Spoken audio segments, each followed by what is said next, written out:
Now, seeing this title, you've probably already made up your mind. We're riding high off the gameplay reveal and this man is trying to shoot down our dreams. I want to make some things clear from the very beginning. This is not a personal attack, this is criticism of a game. I don't want Halo Infinite to fail at all. I think overall it looks fairly good. Please consider watching this video through before passing judgment, before leaving your thoughts, writing a comment. Come in with an open mind because I want to highlight exactly why criticizing games is important. Remember that demo from 2020, the monkey demo? Consider for a moment what would have happened if we hadn't criticized that gameplay demo. They were planning to launch the game in 2020. The game would have come out broken, ugly, and unfinished. They delayed the game a whole year because of the critical response, and the game looks much better now. That's because we certainly weren't afraid of letting our feelings towards the game be heard. That's because people criticized it. Now, envision the perfect game. Like Infinite Jest, it keeps you perpetually entertained. Except it's a game. Let's call it Infinite Halo. It provides infinite entertainment. You would be able to play this game and this game only for the rest of your life. Now envision what this game would look like. What features would it have? How would it play? Now, one thing about this exercise is that you must recognize that such a game does not and could not exist. No game is perfect, and that includes Halo Infinite. Thus, not being perfect means the game has at least some problems. No matter how small those problems are, there are always going to be problems. Now, would it not be better if we were to point out these problems wherever they exist? It never causes any harm when you point out problems that exist in a game. When people criticize something, it shouldn't detract from your enjoyment of said thing. Even if you don't agree with the criticism, it's still up to the developers to determine what they want the game to be.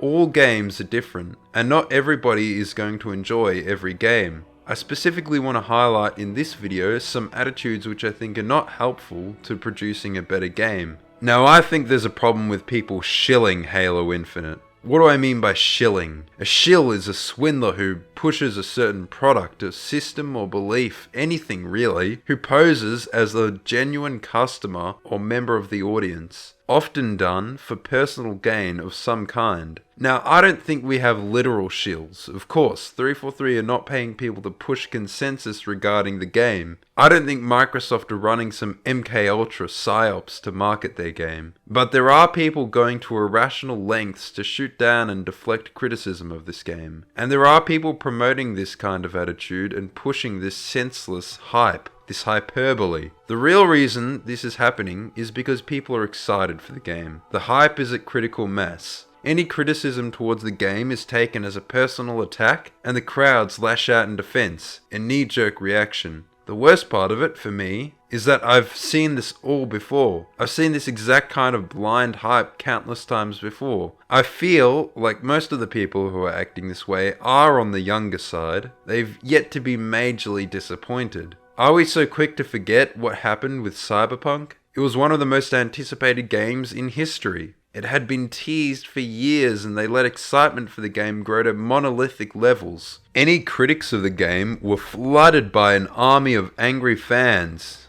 But then the game came out. Redditors who were in love with the game before turned on the game in almost an instant. Many were going through legitimate shock and real mental stress because of it. People put so much of their heart into this game only to see it come out completely broken and unplayable. People took weeks off work for this game. People upgraded their PCs and were ready for the most mind-blowing experience ever. You can only imagine how they felt when it all came crashing down. I've seen this happen countless times. Fallout 76, Mass Effect 3, Fallout 4, Anthem, Destiny, Aliens, Colonial Marines, Duke Nukem Forever, No Man's Sky. It's incredibly common that AAA games end up completely disappointing. More relevant to this scenario, Halo 4, Halo 5, and Halo the Master Chief Collection all disappointed in some ways at launch. All of these games were produced by the company making Halo Infinite, 343 Industries. That's why it's specifically relevant. For me, it was Halo 4 that disappointed the most. We were still riding fairly high off the last game.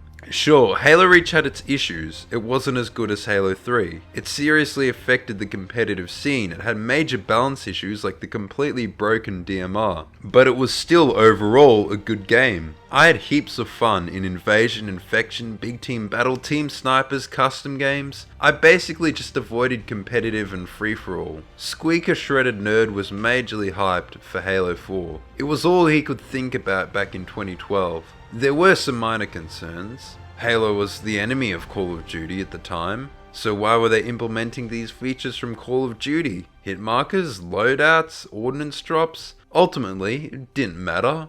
To me, they'd never messed up a Halo game before, so how could a Halo game be bad? I trusted the plan. I tuned into every Halo follower Q drop. I trusted that there were patriots running things behind the scenes, and that in just 2 more weeks we'd see the next great entry in the Halo series. I think I even went on the defensive, shooting down any criticism of the game I saw online. Then the game came out, and I was in shock. At first I was in denial. I wanted to believe the game was good. It had the easiest to reach max multiplayer rank in Halo, Spartan rank 130. People reached it within a month. I never reached the max rank despite playing from launch day. I couldn't get myself to play the multiplayer enough. I didn't know what to think when I played that game. I'd even read 2 of the 3 Forerunner novels before the game even came out. And I was still confused. Why is the librarian appearing with no setup or characterization? Why are they barely developing the Didact as a character? Why do these levels feel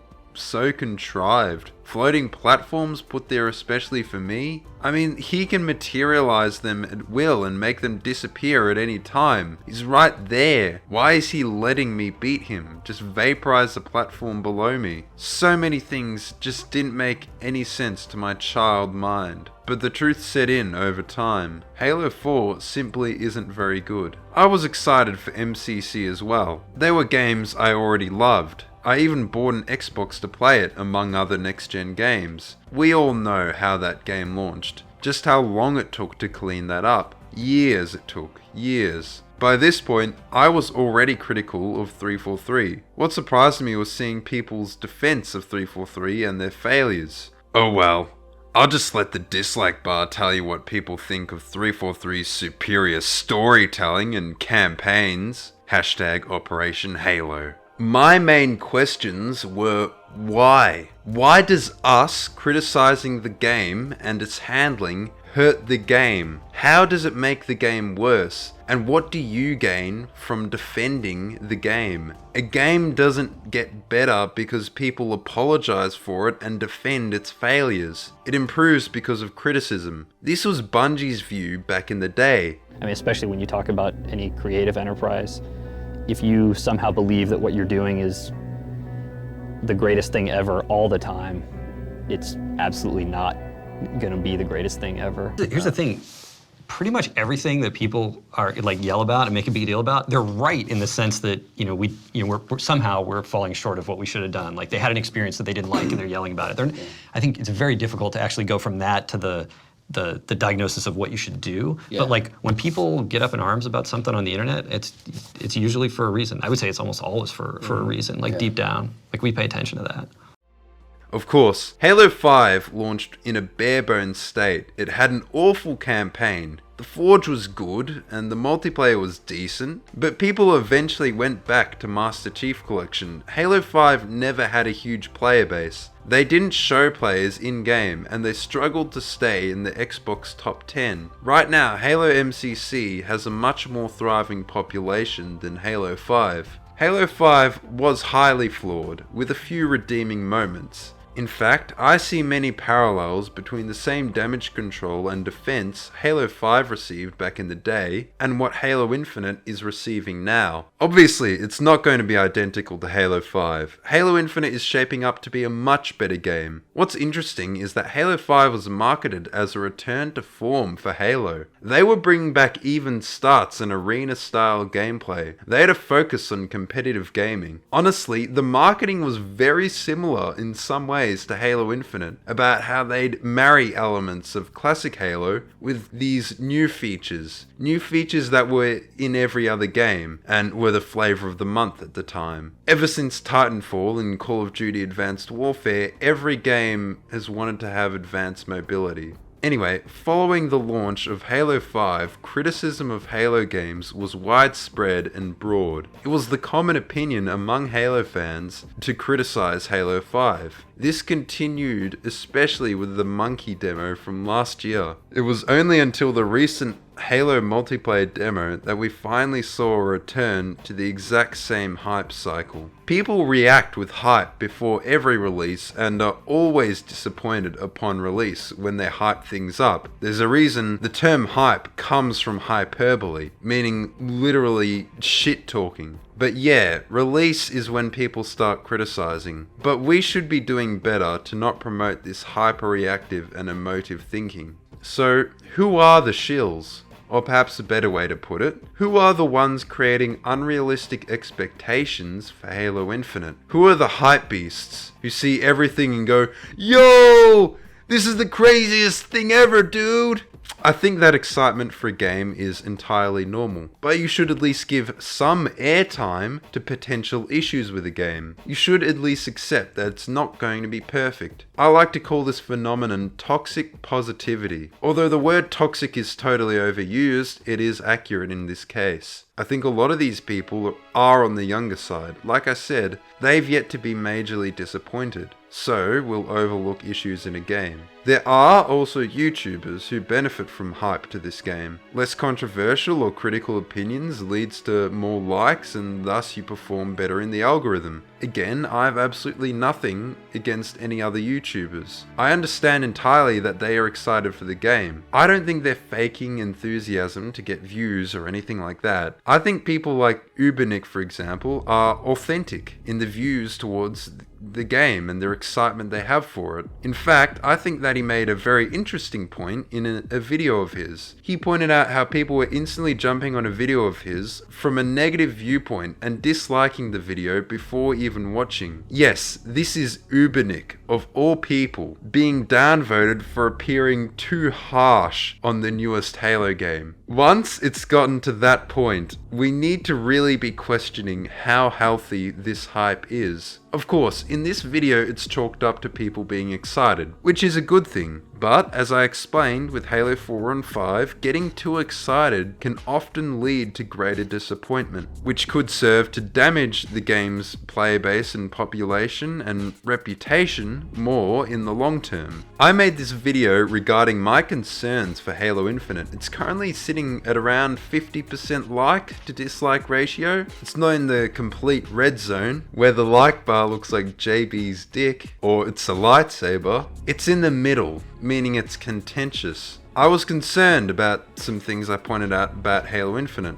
I still am concerned about those things. I like to think that I was being quite fair in that video, and I got quite a few comments from people who said precisely that after watching the whole video. Luckily, as a YouTuber, I have analytics, so I can clearly see that the average view duration is fairly low. Many people didn't watch the video. That becomes even more clear when you read the comments. Many of the comments seem to be from people who came in with a bone to pick due to the seemingly negative title, who, ironically, were trying to nitpick my video. It's ironic because many people claimed I tried to nitpick the game. One person pointed out that they already confirmed that ordnance drops have nothing to do with ordnance from Halo 4. This was in response to a single offhand sentence. I should have worded it better in retrospect because I was already aware of the fact. It was more of a reference to my initial reaction. Another person took issue with when I brought up Titanfall. They were saying my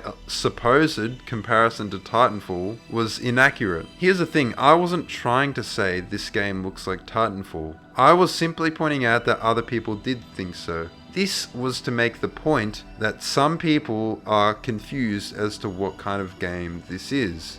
Further, on this same comment, Cheaters aren't a legitimate concern? Yes, all games have cheaters, but cheating is especially bad in free-to-play games. 343 has never managed a cross-platform free-to-play game before. Look at just how rampant cheating is in Destiny since they went free-to-play. They now have some players begging for a paywall on multiplayer. Yeah, I'm still concerned about cheaters. Also, how is criticism regarding movement mechanics not valid? How can you dismiss those concerns? 343's nerfing sprint is an admission that they are legitimate concerns, that they are harmful to the game. Then, most bafflingly, is games are about being fun. And I think there's a reason you don't see mono-speed FPS on the market anymore. I mean, the most popular FPS on PC doesn't have sprint. That being CSGO. Nor did Doom Eternal, one of the most popular recent FPS games. I was legitimately confused by this point and why people think this. I respond like a bit of a dickhead, to be entirely honest, saying, did it ever occur to you that people find Halo 3 more fun than Halo 5? Now, of course, this is an intellectual debate. This isn't the best response I could have thought up. But I will say the responses I got were some weapons grade cope. Suddenly, the Halo 5 Defense Force has to come out in full swing and tell you how trash previous Halo games are. Look, people prefer Halo 3 to this very day. There are more people playing on classic Halo. Halo 3 was number 1 on Xbox 360 up against Call of Duty 4 and World at War. It was only bumped to second place by Modern Warfare 2, hardly murdered, and bumped out of the top 10 upon Halo Reach's release, when naturally it stopped getting support. Halo 5 barely managed to stay in the top 10 months after launch. This revisionism to somehow justify that Halo 5 is alive and well, while Halo 3, the most popular game on MCC, is dead, is just hilarious. The idea that Halo 5 is more fun or more popular is just laughable. The only argument you could make is that you subjectively find it more fun. Look, 343 listened to classic Halo fans by removing the hover, the dash, the ground pound, and the Spartan charge, as well as nerfing sprint. Many comments were along the lines of, I see no reason to be concerned. I'm hype as fuck. Got my gamer fuel and my Doritos at the ready. Forgive me, but that doesn't exactly allay my concerns. The issues I point out in things such as monetization are still potentially problematic. Criticize only if you know what you're doing. That is such a strange comment. Do I need to be some registered game critic? I'm gonna go out on a limb and guess that I need to be relentlessly hyping this game in order to be considered qualified by this person's metrics. It would have been helpful if you pointed out some actual errors I made. The time for judging for views on Halo is over, buddy. Oh shit. It's over. I'm gonna have to pack my bags. It's over for me. I'm gonna have to give up. But seriously, in all honesty, it seems to me that it's shilling for Halo that gets the most views, rather than actually criticizing the game and actually pointing out potential issues with it. It seems to me that it gets a lot of flack when you point out issues. So I wouldn't quite say I'm judging for views. Some people said I wasn't paying attention, that I missed some important details. This is something that actually matters to me. This is something that's quite important. I'd like to know that I'm up to date, that I'm not spreading some late news or some misinformation. I'd really like to know precisely what I missed. 343 has explained their battle passes. They haven't explained how much they cost. They haven't explained armor coatings and how much armor coatings cost. How many armor coatings are available by default? How many armor coatings are unlockable? How are they unlockable? I don't know, it seems to me like there's still cause for concern. And the classic clickbait. How exactly on this video did I clickbait? It was why you should be concerned. I explained potential reasons why you should be concerned. You may not agree with all those, you may not be concerned, but that doesn't mean those concerns aren't legitimate. Some people said that the dislikes are a sign that I should change my hatter ways. Well, as indicated from my analytics, it seems that many people, in fact, didn't even watch the video. So perhaps it is you who is the hatter, who is the one coming to my video and disliking before you even watch it. Now, many of the comments were along the lines of, I expected this to be mindless hate, but I watched it and have something productive to say in response. These were the best kind of comment, because it indicates that there are a lot of alpha male chads in the world. Because people who watch ShreddedNerd videos to the end, or any video for that matter, that isn't 2 girls 1 cup, are certified cool dudes. Alpha males, for sure. Maybe even sigma males, perhaps. So why is criticism good? Because it makes games better. It never makes them worse. Poor management is what makes games bad. Criticism serves to bring light to an issue or a concern, to let people know it exists. If a criticism doesn't hit the mark, the people in charge of the game aren't forced to listen. They are expected to make informed decisions about the game. Criticism is what informs them. If you're angry at Halo Infinite being criticized, just remember what criticism has done for Halo Infinite. We'd still be sitting at level monkey. You like Halo Infinite's approach to the Battle Pass? Players in other games want their developers to take cues from Halo Infinite Battle Pass system? 343 made their Battle Pass system in response to criticism of other games' FOMO, that is fear of missing out, Battle Passes in the first place. Criticism does work, and 343 listens to people who criticize, even trash their game. Obviously, death threats are unequivocally wrong and indefensible. If anything, they only make the people receiving them more adamant in their position. 343 has listened to their critics.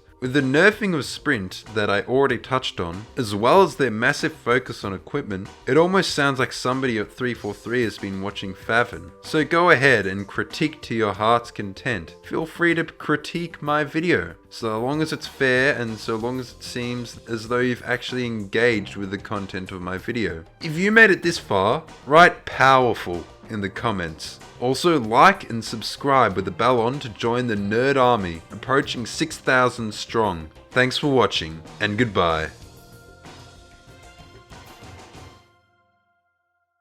Are you simple? Are you simple?